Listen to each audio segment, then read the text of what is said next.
There's a lot of companies that are partner curious. And so they'll hire somebody and be like, let's see if this works. And then they set that person up for failure because the sales team doesn't want to give them time of day. Marketing gives them no support and they have no partner integrations. And so just kind of understanding the needs for success and the why you want a partnership before you invest in this is so important. This is Get It Together, the podcast where partnership and go-to-market leaders share the real stories behind programs they've built and scaled. Hello, everyone, and welcome to Get It Together. If you are building inside the Salesforce ecosystem or thinking about it, this episode is required listening. I learned a ton, and I had so much fun doing it. I had the great pleasure of sitting down with our guest, Sam Yarborough. She is the co-founder of Arcadia and one of the most experienced operators in cloud partnerships I have met. She was the chief growth officer at Advisory and the SVP of partnerships at PFL.com, where she truly built the playbook for succeeding within the Salesforce ecosystem. We get into everything, her journey from graphic design to leading partnerships at the highest levels, how to engage and activate Salesforce AEs. We talk the leading and lagging indicators you need to be monitoring as you get the revenue flywheel moving within that ecosystem. And of course, we talk about Arcadia and why she is all in on building it. I hope you enjoy. All right. Hello, everybody, and welcome to another episode of Get It Together, our new podcast over here at PartnerStack. And I am thrilled to be joined by one of the sharpest operators in the partner space, someone I've gotten to know past year, I think. Is that right, Sam? I think past year? Oh, yeah. I have always left any conversation we've had, certainly having learned something, but also just having a ton of fun. And I think we'll likely do the same today. So you just wrapped up your role as Chief Growth Officer for the Salesforce business at Advisory. Correct. Previous to that, you were the SVP of Partnerships at PFL.com. Yep. Previous to that, very interesting journey, which I'm going to come back to, so I'm not going to spoil that. But now you're all in on building Arcadia. You're the co-host of the Friends with Benefits podcast, one of my favorite listens. A podcast that certainly inspired us over here at PartnerStack to start this one. So thank you for being here. Did I miss anything? What's maybe a quirky fact we could toss in there? Oh, let's see. Quirky fact. I have a minor in vocal performance. So many people don't know that one. I will not be singing today, but okay. So you addressed the follow-up question pretty quickly. Like you stopped it before I could ask. I mean, that's good. You know, shout out really quick because on our podcast, we found this out about one of our guests and then we asked him to play the saxophone, Mason Crosby. We asked him to play the saxophone at the end and he did, and he delivered. So after that, I have a little stage fright. Oh, okay. I understand. I won't ask for any singing.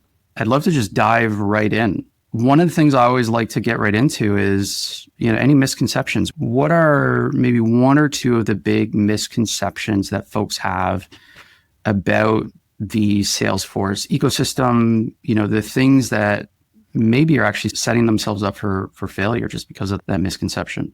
I love that you start there because I think it's such an important conversation to have for any ISV or partner leader that's considering Salesforce for sure, but any large major ecosystem. So Salesforce is for sure my bread and butter. We also helped with hyperscalers, so Azure, Google, AWS. And I think the misconceptions are the same across the board in that as a partner, you would show up, you would become listed, whether that's on the AppExchange or the other marketplaces, and then you're ready to go. You're in the races and leads start flowing and business starts going. And that is absolutely not true. These ecosystems take a lot of time, resources, alignment. And so making sure that you understand why, both internally, like what's the strategy for entering these ecosystems, why it's important to your business, and then the overall alignment of resources and internal metrics, KPIs, et cetera, that are going to support that. And so when somebody comes to an advisor and says, hey, we're already part of the Salesforce ecosystem, we're already listed, or we're thinking about it, what are they hoping to get out of that? Like, what's the initial kind of catalyst of people thinking, hey, you know what, I gotta get in there. I gotta get listed, whether that's with Salesforce, another hyperscaler, another cloud marketplace. What are they hoping to achieve? What are those outcomes? Yeah. So I think everybody, I mean, obviously this is a generalization, but I would say 90% of people enter these ecosystems with the goal of easy pipeline. There's obviously a myriad of other benefits to going into these ecosystems. Like you can ride alongside the major brand of Salesforce. You get access to their 300,000 customers. You know, you can leverage that brand to build more trust and just size to your brand. But all of those things are kind of secondary and tertiary to pipeline. So every partner comes into the ecosystems and wants revenue and pipeline quick. So that's a nice goal. And I want that too. We all do. But the leading indicators and the work that it takes to get that pipeline, realistically, 6 months would be great. It's probably more like 12 to 18 until you're going to see that flywheel. Got it. Folks have this impression that if I'm there, the rest will follow. Typical, if you build it, they will come type of mentality. What kind of level setting would happen when you were helping these orgs? What does that conversation look like? I've always thought about it as, what it takes to be, marketplace ready, network ready. Is that the starting point? Is just kind of walking through that? Is it something else? Yeah, I think that's, I talk about this with a lot of partnerships, whether it's ecosystems or not, marketplaces or not, but making sure that you understand the why and you have internal alignment across the board around that why. We oftentimes would work with the partner leader and they have a very clear picture on why they want to be a Salesforce partner, but have they articulated that clearly up to the CRO, the CMO, the CEO, making sure that the executive team is aligned, understands the work ahead, but the value that's going to come from this, and then what's required of each of their teams. So a lot of partner people are at it on their own to begin with. And I'm just going to say it flat out. Like if you're a team of one, you cannot manage more than one ecosystem effectively, at least to start. So you better be very good at asking for internal resources and alignment. Like, what are we doing? Why are we doing this? And is everybody on the same page? And then I think a lot of it is, I think that's overlooked a lot, but messaging. So just because you're listed on the AppExchange or a marketplace doesn't mean, as you said, you build it, they will come. Like you need to go out and activate the sales teams at Salesforce or whatever. And you need to understand all the different personas that you're going to be working up against. So you're going to have AEs, obviously, but solution engineers are a part of that, RVPs, AVPs, and all of those people care about something different. And so understanding your value prop to the market, to the end customer, but also to all those individual partner personas you're going to come up against so that you can start to build relationships and create a flywheel, which is not an overnight thing. Not an overnight thing. When we're talking about being listed, what does that actually mean? Help people picture maybe what we're talking about if they've never been part of this world, they've never been exposed to it. Sure. So it's different for every ecosystem. And there's a lot of companies like Advisory that can help you list for the hyperscalers. So basically, you are available on their marketplace for purchase. So you have to make sure that from a product perspective, you are aligned. There's a whole bunch of details that go into that from like a procurement perspective and whatnot for the hyperscalers. For Salesforce, the ideal state is you have a managed package or you're native within Salesforce. You've gone through security review with them, and you now have a live listing on the AppExchange. The difference between Salesforce and the hyperscalers, just so everybody is clear, is on the Salesforce AppExchange, as of now, you cannot actively purchase an application. It's more of like a lead capture. So somebody comes to you and sees PartnerStack on the AppExchange, it's like a get it now button. And then one of your sales team would follow up. Whereas on the hyperscalers, you can just purchase right there, start procurement, and move a lot faster. The folks that buy through a marketplace or, in the Salesforce instance, might show interest and submit themselves to have a sales conversation. Who are those folks? What is that persona, the type of company that will buy through a marketplace? Yeah. Okay. So again, Salesforce is a little bit different. So the personas, it depends on what your application does. Like a lot of personas find themselves on the AppExchange, whether it's a more technical admin. That's probably going to be the majority of the people that are searching that. But, there's lots of different clouds within Salesforce. So some of them are marketers if they're working on Marketing Cloud, or some of them are data engineers. Like, it just depends. To be honest, the AppExchange is not the reason that you join the Salesforce partnership program, in my opinion. It's certainly an added value, but it's not going to be where you generate the most leads and find the most business. What are folks joining for? So they're joining for access to the Salesforce customer list, or customers rather. They're never going to give you a customer list, but that is all found and built through relationships with Salesforce sellers. So the AppExchange is absolutely like a necessary and a step one, but it's not going to be the end all be all. So after you have this, you got to understand like what industry you're focused on. I think that's super important, because if you go have a partnership with Salesforce, and for listeners, I'm doing air quotes, you're going to drown, because Salesforce is so big. So you got to start smaller. And this doesn't mean you can never branch out of that, but choose an industry to start with, because those sellers are then going to learn about you. They're going to tell their friends. They're going to tell their boss. It's going to just compound a lot faster and easier for you. And that's why you join the Salesforce ecosystem, because once you sell with a Salesforce AE, you offer them a great experience, not only for them by helping them reach quota, closing a deal faster, solving white space that they don't have in their product stack maybe. And then ultimately the end customer, that AE is going to come back to you time and time again if you did it right. And that's how the flywheel starts. So that's the flywheel that you mentioned. And it sounds very relationship based. Let's talk about that. Presumably, it's pretty difficult to get in front of a Salesforce AE and get their attention. And, you mentioned you start somewhere. Those that are doing it really, really well, what does that look like? How are they getting in front of the AEs? How are they getting that flywheel going? What can folks learn from that? Yeah. So great question. I think there's a lot of levels of maturity there. Let's start with like someone who's maybe brand new. This is a brand new partnership that you're kicking to the ground.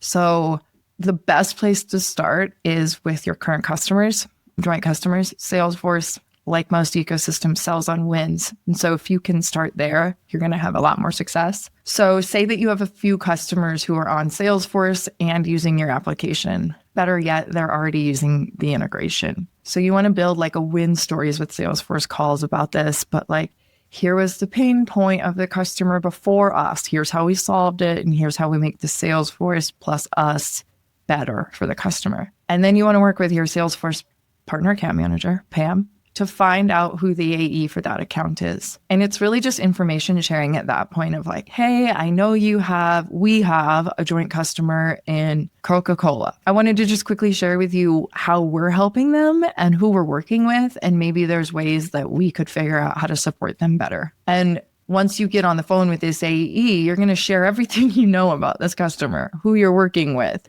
what their pain points are, how you solved the problem for them. The more information you can give them, the more trust they're going to return to you, obviously. And then you're going to just keep following up with relevant information. I like to reference the 3 I's all the time. So intel, do you have intel on the account? Maybe you saw a Google alert about, I don't know, a new hire, an acquisition, whatever. An intro. Is there a new contact you can talk to or tell them about? And then influence. This is the main point, Tyler, that I think a lot of people miss is they come out the gates talking all about their solution, their ISV. The Salesforce AE gives a rat's ass about your ISV. They want to know how they're going to reach quota better, how they can provide a better solution for their customer and do it faster. And so if you can wrap the value of your ISV in that, you're going to find more success. Interesting. Let's go with that level of maturity. I'm new. I have a joint customer that I've identified. So that's a great starting point. I get in, I start chatting with that Salesforce rep on the other side. You mentioned the things that will get them interested. Are there things that completely derail that conversation? Or is it as simple as what you just said? Like if it's all about just you, it's probably not going to go anywhere. Are there any other kind of small things that might just they ghost you, you never really get the type of traction you're looking for? Oh, 100%. They will ghost you. Yeah. More often than not.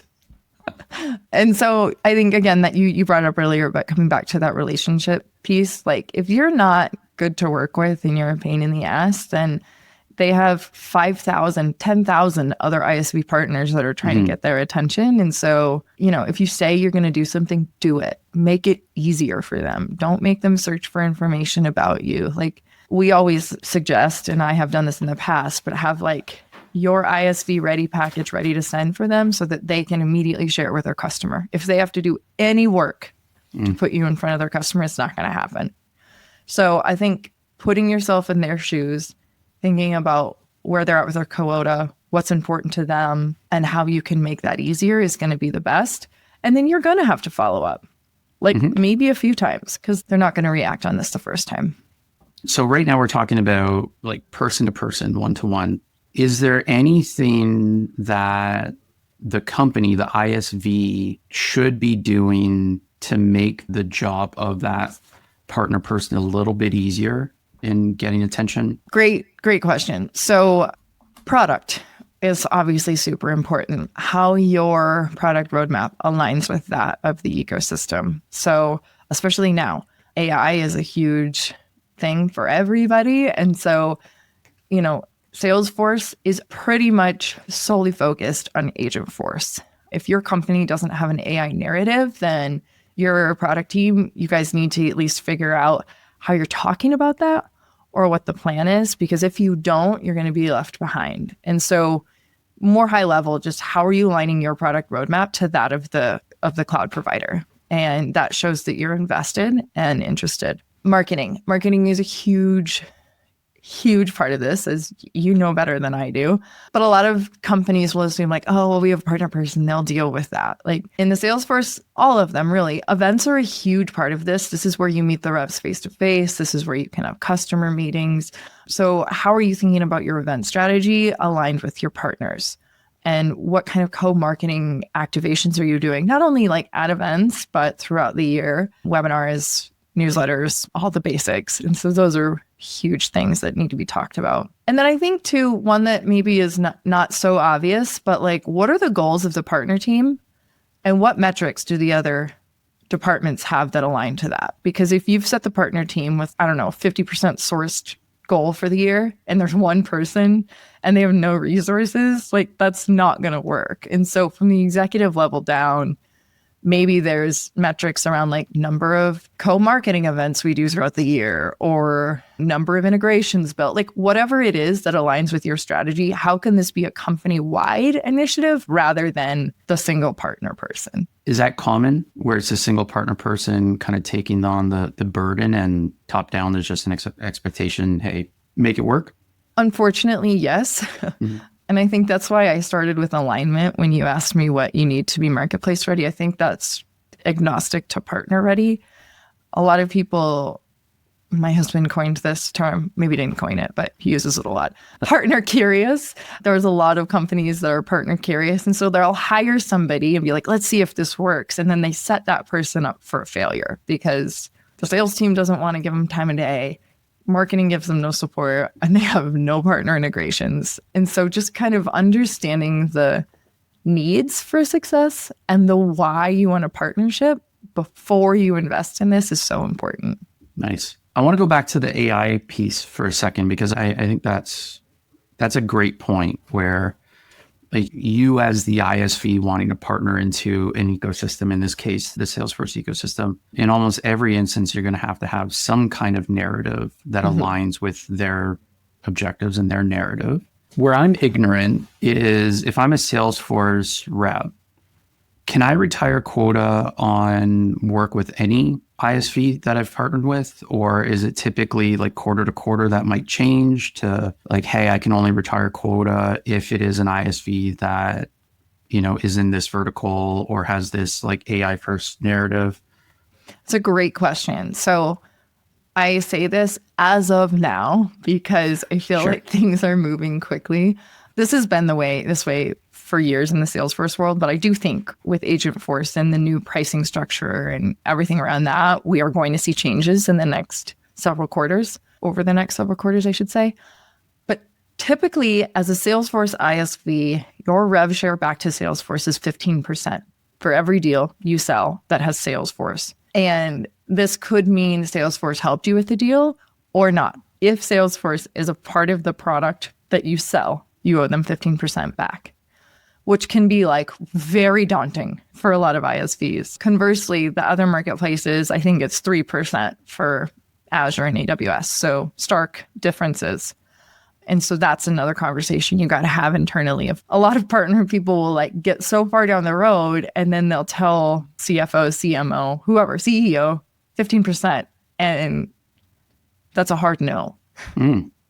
So I think understanding the value of that and why that's so important is you need to have that in your back pocket. And Salesforce will help you with that for sure. But you can look at it as, I'd actually like your opinion on this, but some people look at it as a marketing cost. Like it's, it brings your CAC down maybe if you're paying 15%, but the flywheel should take care of it. Yeah. I mean, that's how I would look at it is, it's part of your cost to acquire. And then, you just got to look at the economics of that. How does that stack up against the other acquisition channels? And I think there's probably a conversation to have where it's not like there's, I think, a larger benefit and opportunity to being in an ecosystem. And so maybe you give a little bit of leeway on how high that cost to acquire can go, or maybe you don't, right? But that's just where I think understanding the economics of the motion and going back to, what we've talked a lot about over the past year is, can you actually have that conversation with the CFO? Right. Like if that's popping up as a surprise, to me, that says as a partner leader, you're probably not consistently talking the language of the business. Yep. Otherwise, you would have known, I got to get ahead of this one. For sure. Yeah. And if you've talked about the value of the partnership up until this point and everybody's aligned, then hopefully that conversation is a lot easier rather than like, I think we should build a partnership with Salesforce, but it's going to cost us 15% of all clients. Like, of course, that's not going to land, you know? Yeah, definitely. I love all of that. I'd love to talk about all of this great insight and wisdom that you have. Your journey here has been, I think, a somewhat interesting one. Starting out, correct me if I'm wrong, but starting out more on kind of the brand and design side of things. How did you end up in partnerships? How did anybody end up in partnerships? You were right, though. Yes, I have a degree in graphic design, which comes in handy when I don't have partner marketing resources. So things I did not foresee being helpful. Yeah, so it started in actually advertising. I did billboards for many years. I was the creative director for a billboard shop in Charlotte, North Carolina. And I worked with customers like Dunkin' Donuts, who else? The American Heart Association, like pretty big brand names. And then like Joe's Plumbing down the street. So like across the board. But I did everything. We learned like how to write copy. We learned how to do the actual design.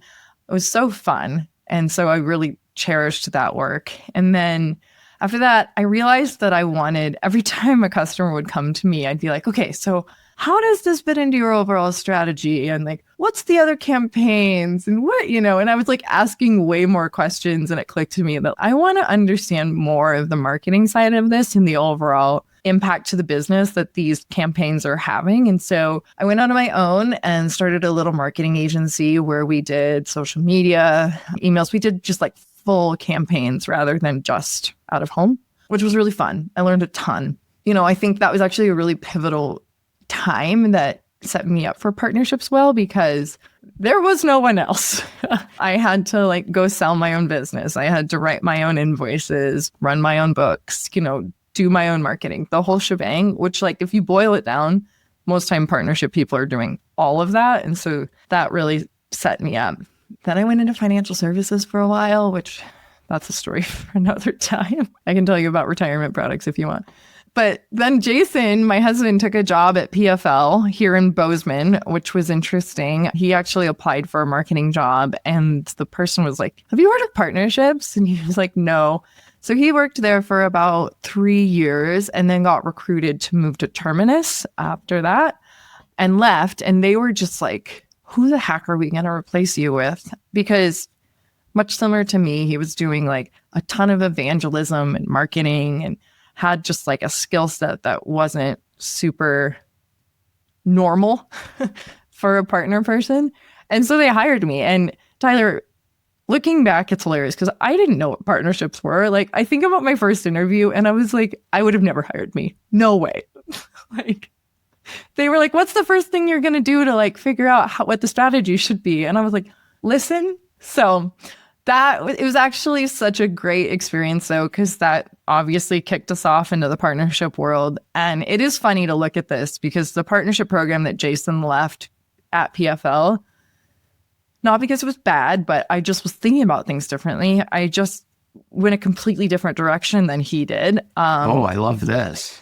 Let's get into this. Talking about marital strife. Yeah. No, just kidding. There was no strife. There were like 30 partners at PFL. And looking at the numbers, it wasn't clear to me that there was like a consistency of where revenue was coming from or like, a strategy on where we should be focusing. So we had agency partners, which Jason thrives in that world. And he had a lot of great agencies. And I couldn't really figure that out, to be honest. Like, it just wasn't clicking in my head. And then we had Salesforce, Marketo, Adobe now, and who else do we have? And then a few like ISV partners, tangential ISV partners. But I started to just notice like a few breadcrumbs from Salesforce. And so I went to my executive team, and this was actually the pitch. I was like, listen, I just had a conversation with a Salesforce AE, and she loved what we can do for her customers. So she's hosting a webinar where she's bringing, I think it was like 29 of her customers, and I'm doing an enablement session for them. And, she's a trusted resource. These people want to come to this. And my CEO looked at me and he goes, you know how long it takes a BDR to book 29 meetings? And that was kind of the impetus of like, this is going to get us there faster and it needs more resources. And so we leaned in. By the time I left PFL, we had 5 on our partner team. 65% of revenue was coming directly from Salesforce. Oh, wow. Yeah. It's been a journey. Yeah. 65% of revenue coming from Salesforce all started with that webinar? Pretty much, yeah. Let me be fair. Webinar. I gotta give call out where call out its due. Yava Roberts, if you don't know her, she's like such a fabulous, excellent, so smart. She started the Salesforce partnership at PFL and then left, and it just kind of died. And so it was a resuscitation. It was not a start from scratch. Cool. And then from there, joined, It was advisory right after that. It was, yeah. So that was an interesting journey. I really kind of set this off was I needed a better way to track partnerships because I had so many conversations with Salesforce reps. I just couldn't keep track of it in like a Google sheet. So I worked with an ops person who is just the best ever. And we built this tracking system for like tracking individual Salesforce AEs within our CRM, Salesforce, which accounts they owned, how active they were, who their RVP was. So basically I could like open up my Salesforce every day as a partner manager and have a next best action of like, okay, I haven't talked to this AE in 2 weeks. Last time we talked, it was just like running a pipeline, just like, a sales team would do. And so Salesforce heard about this and they asked me to speak at one of their events. And I showed this, and Mike Davis, whose company was just acquired by Advisory, was in the audience. Or no, he was actually on the panel with me, cornered me after that and said, we need to hire you. And it took him about a year. And then I finally went over to Advisory, and that was that. So it was quite a shift because then I got to teach ISVs of all shapes and sizes how to run successful partner programs. And I learned just as much as they did, I hope. And it was quite a journey. That's awesome. That's very cool. I love that. I love that story. You made a comment. I want to go back to something you said a couple minutes ago. You mentioned both you and Jason, maybe not a so-called normal skill set for partnerships. What do you mean by that? What is a normal set of skills that you see in partner leaders? And what do you think needs to happen to round that skill set out? What are the things that maybe you were bringing to the table that were a great complement to that so-called kind of normal skill set? Okay, so that's a great question. And when I say normal, I want to be clear, I'm talking about what that particular partner program was looking for. Because just as I talked about being a small business owner, I had to wear all hats. All partner people have to wear all hats. And I am very good. I think I am good at evangelism and building alliances internally and externally, and kind of that relationship marketing part, sales even. Whereas there are certain partner programs that need somebody who's super great on the product side and is a more technical leader. And so if I'm going to generalize this, I think that's just it. You need to be a generalist and be able to be comfortable with ambiguity, wear a lot of hats, and be able to articulate the value across many personas. And then there's going to be partner people that excel in one area over the other. And that's great because there is certain companies that need different skill sets. Like that's all fair. But you asked what's like the one skill, and you already referenced this. We've talked about this a lot. Know your strengths for sure and try to fill in skills that aren't as strong. But I think the biggest one is speaking the language of the business, which a lot of partner people don't have. And so that's an area we can all level up. I'm still leveling up on that. And I know that idea of talking the language of the business, for me, that usually skews a little bit towards like the financial language of the business. It was a hot topic of conversation last year, ALX. So let's talk about that. What's Arcadia? Why take the leap and try to get in there and build full time? Yeah, so Arcadia we're so passionate about this. So it started as helping partner people and go-to-market leaders find harmony, which is what Arcadia means, in their programs, in their companies, and be more effective. Jason and I have been in partnerships for years now, and we've seen so many great people just not get it. Like there's just something there. And so Arcadia exists to help people build those internal alignment, whatnot, figure out the tactics. We started Arcadia, which is Arcadia Leadership Experience last year. Thank you for coming. Thank you for being our title sponsor this year, PartnerStack. And we're bringing out 75 go-to-market leaders. And, our whole point is let's not create in a silo. So we want CMOs and CROs and CEOs in the room, as well as partner professionals, so that we can help people learn to talk through the business. Because there are communities where partner leaders talk to partner leaders, and we all feel like we're kings of the world in those rooms. But then you step out and you got to have the right resources to be effective there. So Arcadia exists to help partner leaders. But then one thing we found last year is that, again, Arcadia means harmony.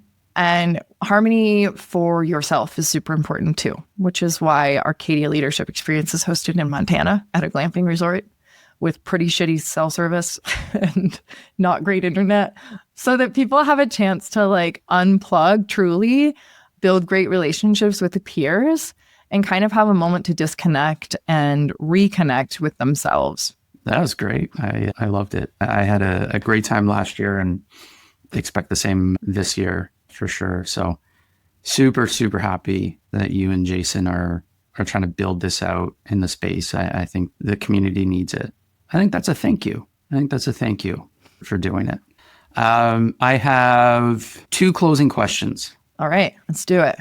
The first one, getting back to the Salesforce ecosystem, or we can broaden it just to any ecosystem or any of the hyperscaler marketplaces, and is talking to you, wants your advice. What are the things that you look at, or the characteristics of a company, of an ISV, that suggests either they are a good fit right now or are not a good fit right now to even attempt to not just get listed, but get listed and actually like lean in and drive some value out of it? Yeah. So I think first and foremost is, well, before you can even have the conversation, product.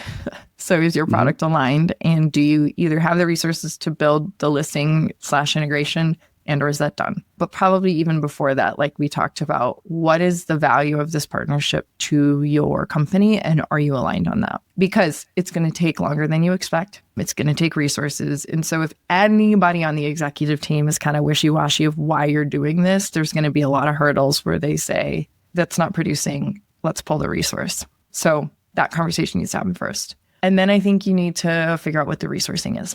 So again, if it's one person, that's great, but you need to have a realistic expectation of the timeline and the value they're going to provide out the get. So, and is that one person doing this full time? Is that one person, this is 50% of their role? What does that look like? I think it's take what you can get. Okay. So every program's different, but obviously the more resources you put in, the more you're going to get out. And I think that's the basis of partnerships. I think the other thing too is to understand leading indicators. And we did talk about this, but your pipeline is not going to be the first thing you see. It's really not. And so understanding what those are, and it's going to be meetings booked with Salesforce AEs, account mapping done, looking at overlap of current customers and pipeline, enablements. So all of those are going to come first, and just making sure you're really clear on that so that you're not in Q1 being reprimanded for the lack of pipeline, because it won't be there. Right. Cool. I like it. The second question, quite different. Okay. Any advice for folks out there that might be thinking about making a career shift in the way that you did? That's a great question. Jason and I were actually just talking about this the other night, as we've done this like multiple times in our life. And sometimes it was super intentional and other times it was just by happenstance. I think the major thing I would suggest is staying curious always. And just like we're talking about learning the language of the business, learn the language of the trade. So ask questions that are open-ended, be good to work with, be a quick learner. And that's how we've done it. Yeah. But yeah, I mean, you have to walk into the room and be very comfortable that you don't know everything and you're not the smartest person in the room anymore. And that's okay. It actually could be to your benefit. I love it.